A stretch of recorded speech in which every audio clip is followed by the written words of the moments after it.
Ya saudara, seperti yang kita ketahui bersama bahwa pandemi corona tidak hanya merubah pola hidup, gaya hidup, aktivitas masyarakat, namun juga merubah agenda-agenda besar. Salah satunya yaitu Pilkada Serentak 2020. Dari mulai waktu pelaksanaan, anggaran hingga mekanismenya semua berubah. Dan selama 30 menit ke depan, saya Farida Amalia akan memandu Anda dalam program Rumah Pilkada 2020 dengan tema kita kali ini yaitu tingkat partisipasi di tengah pandemi bersama Ketua KPU Kabupaten Demak, Bapak Bambang Setiabudi.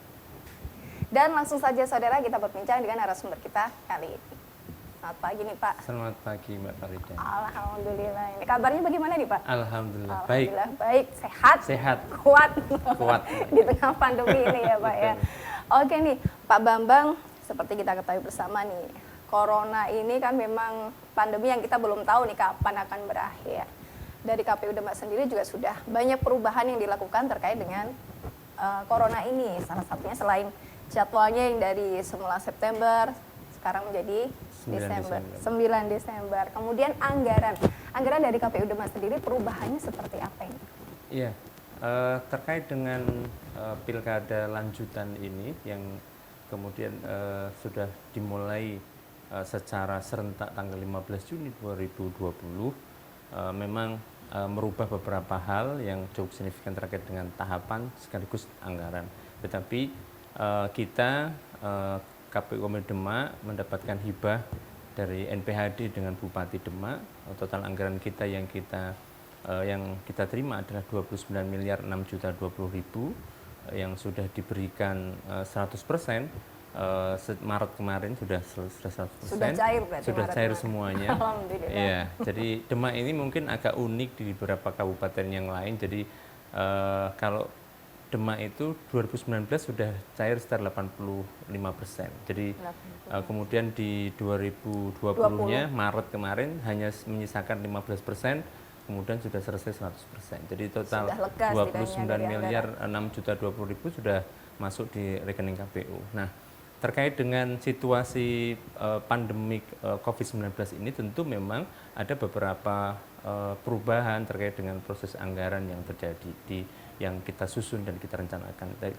Jadi tapi dari sisi hibah kita sudah koordinasi dengan TAPD dengan pemerintah kabupaten untuk penambahan anggaran hibahnya kita diskusikan, mereka meminta cukup dirasionalisasi, kita lakukan rasionalisasi anggarannya. Berapa itu rasionalisasi anggaran? Kita rasionalisasi intinya dari proses tahapan yang sudah kita lakukan dan memang perubahan kebijakan politik yang semula TPS itu maksimal 800 kemudian menjadi 500 itu merubah jumlah TPS kita. Jadi awalnya 1.600 sekarang menjadi 2.206. Jadi 1.600 menjadi 2.206. Jadi nambah 606 TPS tapi tidak tambah anggaran lagi gitu. Nah, itu kita lakukan proses rasionalisasi karena memang tidak bisa melakukan proses penambahan anggaran, tapi kita minta kepada Pemda salah satunya adalah penambahan di APD. Ya, alat pelindung dirinya. Jadi kita terima dari pemerintah daerah untuk APD sebagian saja itu sekitar 3,3 miliar itu untuk APD saja. Belum termasuk rapid seperti belum. itu belum? Rapid ada sebagian, tapi kemarin kita hitung dari total APD yang perkiraan kita susun memang angkanya sekitar 10-15 miliar gitu. Nah, Pemda hanya memberikan support sebagian aja 3,3 miliar. Nah, oleh karena itu kemudian dari proses diskusi panjang dari pemerintah pusat, KPU RI dan penyelenggara lainnya dan DPR RI memang ada penambahan untuk dari APBN. Nah, ini menjadi bagian dari angin segar bagi kita gitu. Kalau tidak ada itu kita yang agak bingung apa yang kemudian ngecakkannya kalau bahasa Jawa ngecak ini hitungannya besar 29 miliar, tapi ketika kita cak untuk kemudian plus APD ada perubahan penambahan TPS sangat tidak mungkin. Tapi kita bekerja keras semaksimal mungkin dengan tidak mengurangi substansi apapun terkait dengan tujuan output tahapan, tetapi kemudian proses anggaran tetap bisa kita jalankan sesuai dengan anggaran yang sudah ada. Jadi itu prinsipnya. Berarti dana dari APD tadi itu belum termasuk untuk yang rapid itu ya Pak? Rapid pemerintah kabupaten memang menyediakan hanya sekitar 55.000 rapid yang memang mereka siapkan untuk cadangan hal-hal yang kemudian tidak diinginkan, misalnya untuk kebutuhan. Tapi hari kemarin kita sudah melakukan rapid sekitar 3.846 untuk Anggarannya berapa itu, Pak? untuk PPDB kita, untuk PPS, PPK dan KPU sendiri juga kita lakukan rapid bersama-sama, sehingga kemudian itu sebenarnya bagian dari kita memastikan di dalam proses pilkada ini bahwa proses pilgub Demak 2020 itu satu, menekankan aspek kesehatan dan aspek keselamatan. Nah, salah satunya adalah dilihat dari indikasinya kita rapid apakah imun penyelenggara ini baik atau tidak. Kita tidak mengatakan kepada, kalau kita katakan ini untuk ngecek COVID pada lari.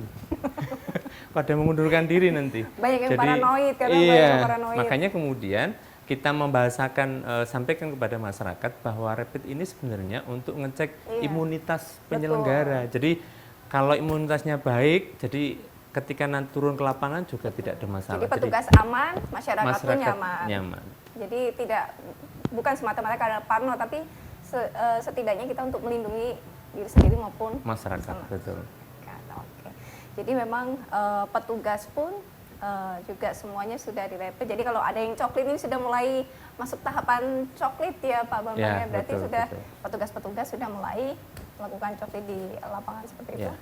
Ada yang berubah nggak Pak selama pandemi ini dibandingkan yang sebelumnya, selain setelah melakukan rapid kemudian juga sudah sesuai protokol kesehatan seperti itu?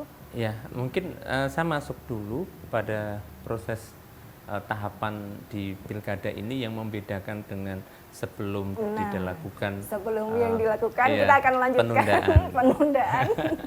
Kita akan bahas di segmen berikutnya. Usai jeda pariwara, kami akan segera kembali. Tetap di Rumah Pilkada.